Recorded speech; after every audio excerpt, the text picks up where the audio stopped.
Sebelum video kita mulai, buat kamu yang mau beli jersey Timnas Indonesia, caranya gampang banget. Kamu langsung hubungi nomor WhatsApp yang ada di gambar ini, atau bisa langsung klik link pembelian yang ada di deskripsi video ini ya. Mumpung lagi promo gratis ongkir ke seluruh Indonesia. Buruan sebelum kehabisan. Sebelum dimulai pembahasan, mohon bantuannya untuk subscribe channel ini, agar tidak ketinggalan info Timnas Indonesia.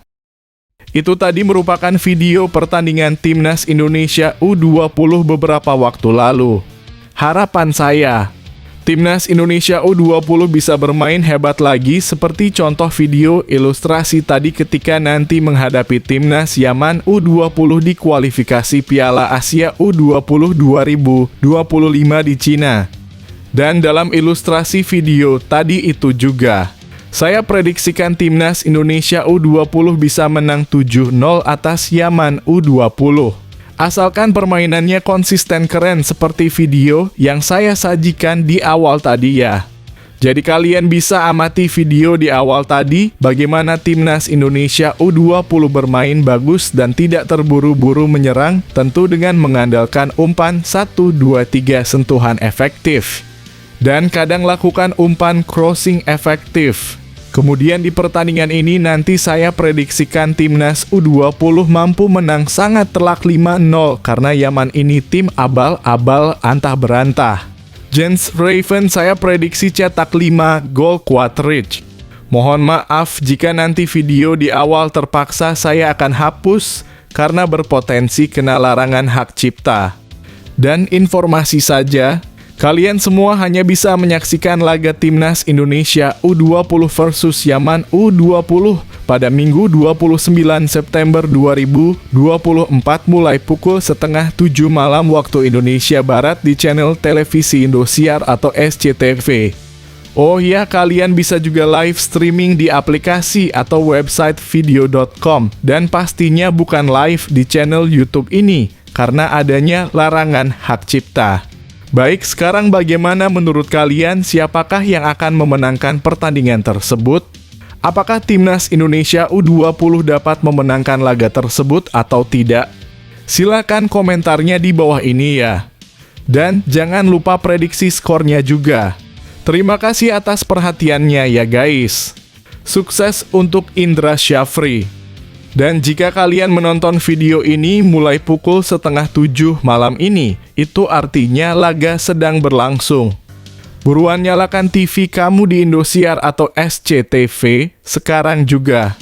Atau streaming di video.com.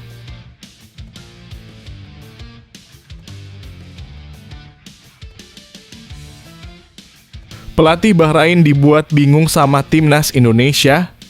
Kok bisa Sintayong bawa pemain-pemain mahal dengan nilai fantastis, tapi malah peringkatnya paling rendah? Setelah berhasil menahan imbang dua negara kuat di putaran ketiga kualifikasi Piala Dunia 2026 zona Asia, Timnas Indonesia selanjutnya akan menghadapi Bahrain dan Cina pada bulan Oktober mendatang. Dua hasil imbang yang diraih Timnas Indonesia atas Arab Saudi dan Australia kemarin membuat anak asuh Sintayong kini berada di peringkat keempat klasemen sementara grup C. Lawatan skuad Garuda ke markas Timnas Bahrain pada 10 Oktober mendatang pun akan menjadi momen yang sangat penting untuk bisa mencuri poin penuh. Pasalnya Timnas Indonesia bersama Bahrain dan Cina berstatus tim underdog di grup C dan harus berebut tiket Piala Dunia dengan 3 negara langganan Piala Dunia. Di grup C selain Indonesia, Bahrain dan Cina terdapat Jepang, Arab Saudi, dan juga Australia. Ketiga negara tersebut merupakan langganan Piala Dunia di mana mereka merupakan perwakilan Asia di turnamen sepak bola paling akbar edisi sebelumnya di Qatar.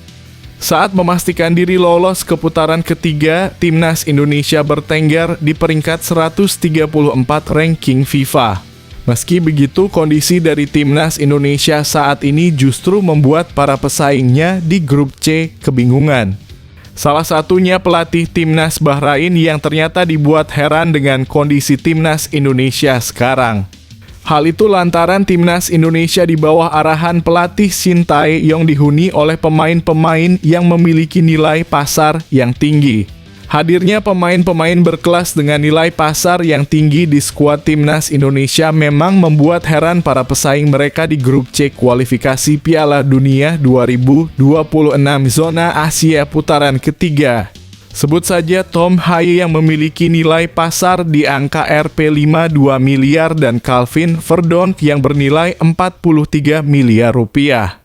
Selain itu, perkembangan pesat yang ditunjukkan oleh timnas Indonesia juga membuat Dragan Talajic mewaspadai dan tak mau meremehkan timnas Indonesia. Sebelum pengundian kami tidak punya ekspektasi apapun karena ini adalah 18 tim terbaik di Asia.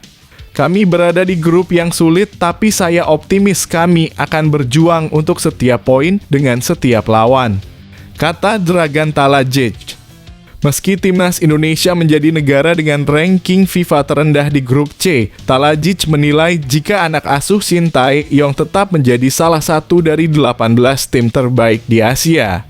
Sebagai catatan, skuad timnas Indonesia kini berada di urutan keempat jika dilihat berdasarkan harga pasar para pemainnya. Di peringkat 1 sudah jelas ada Jepang dengan nilai pasar keseluruhan skuadnya ada di angka 5,1 triliun rupiah. Lalu ada Australia dengan total nilai pasar para pemainnya di angka 685 miliar rupiah dan Arab Saudi dengan total 545 miliar rupiah. Jangan lewatkan pertandingan penentuan terbaik di grup. Simak jadwal siaran langsung Timnas Indonesia U20 versus Yaman U20 di kualifikasi Piala Asia U20 2025 malam ini. Jadwal siaran langsung Timnas Indonesia U20 versus Yaman U20 di kualifikasi Piala Asia U20 2025 dapat Anda ketahui di artikel ini.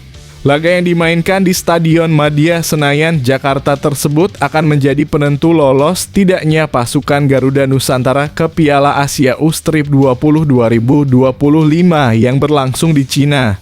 Ya, laga melawan Yaman U20 begitu krusial karena sejauh ini Timnas Indonesia U20 dan negara tersebut sama-sama memiliki 6 poin. Sehingga kemenangan pada pertandingan yang akan digelar pada Minggu dalam kurung 29 September 2024 malam nanti otomatis akan memberikan tiket langsung ke putaran final Piala Asia U20 2025 yang digelar tahun depan. Sebab hanya juara grup yang bisa mendapatkan tiket langsung ke Cina. Khusus untuk Timnas Indonesia U20, hasil imbang dengan skor berapapun akan membawa pasukan Indra Syafri itu tetap menjadi juara grup. Hal itu dikarenakan saat ini pun Timnas Indonesia U20 sudah unggul selisih gol.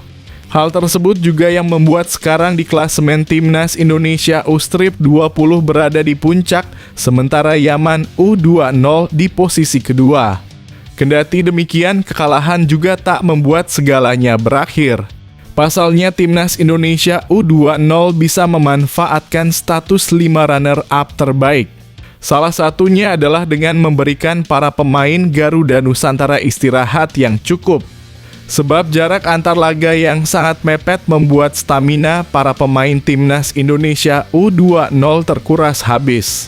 Diharapkan saat melawan Yaman U20, para penggawa Timnas Indonesia U20 bisa tampil maksimal dengan stamina yang tersisa.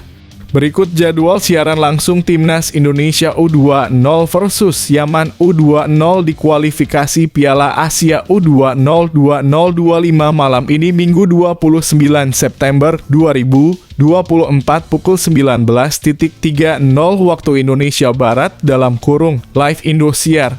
Rafael Struijk tiba di Australia hari pertama Elklemmer di Brisbane Roar siap memulai perjalanan baru.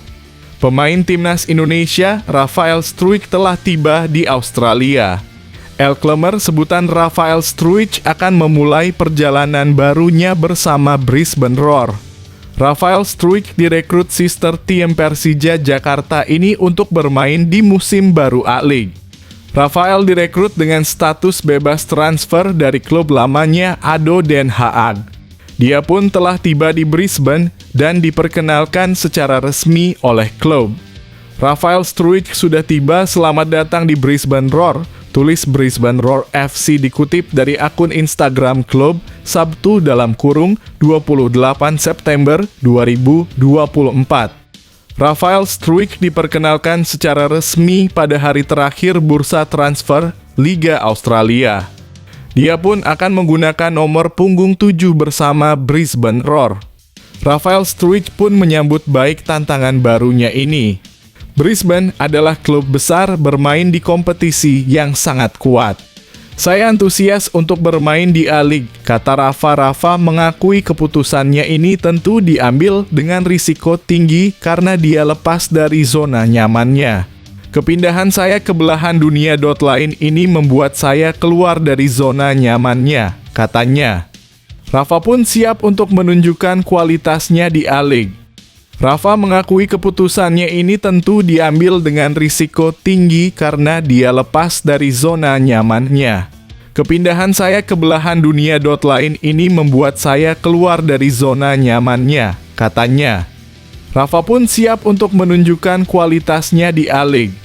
Saya siap menolong tim sebanyak mungkin dengan kualitas yang saya miliki, kata Rafa.